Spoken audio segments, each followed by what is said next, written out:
Mr. Speaker, it's absolutely critical vendors accurately and clearly respond to RFP questions. No misrepresentations as to facts, capabilities and resources. It's also critical the procuring authority conduct due diligence of proponent submissions to ensure what is being represented is accurate. And if it's determined during such due diligence or at a later date there was misrepresentation that was material, the procuring authority must have and exercise the right to disqualify the proponent. My first question is to the Minister of Service Alberta. Could she generally explain within the context of her ministry's procurement policies whether material misrepresentations by vendors are addressed? The Honourable Minister of Service Alberta. Thank you for the question, Mr. Speaker. Absolutely, our procurement policy is very robust. We have the best advice from our legal counsel throughout government, whether the procurement is being done within goods and services, within Service Alberta, or whether it's procurement that's being done within another department or the Department of Infrastructure. And so I'm happy to assure the member and get him some more additional information if he would like. First supplemental. Thank you, Mr. Speaker. My second question again is to the Minister of Service Alberta. Given I recognize there may be exceptions, would a proponent that made a material misrepresentation that offended the RFP provisions be disqualified?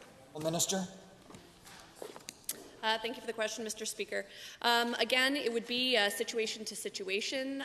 The facts of a particular situation of procurement would need to obviously be reviewed to determine whether or not there had been material misrepresentation, at which point we would seek legal advice from our department. And wherever there is something that happens in a procurement where there is grounds for disqualification, then disqualification would occur. Second supplemental. Thank you, Mr. Speaker. My third question is to the Minister of Health.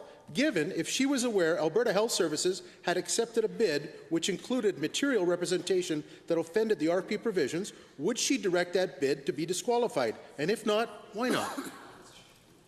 The Minister of Health. Thank you very much for the opportunity to answer a health question, Mr. Speaker, and certainly I welcome the member to bring forward any particular concerns that he might have. I understand that he might be speaking to a case that's under a review process right now, and if that's the case, certainly the review is underway, and that's the proper matter for these to be taken forward in, Mr. Speaker, but we have every expectation that every dollar that's invested by the province of Alberta, whether directly or indirectly, is done so in a respectful and appropriate manner.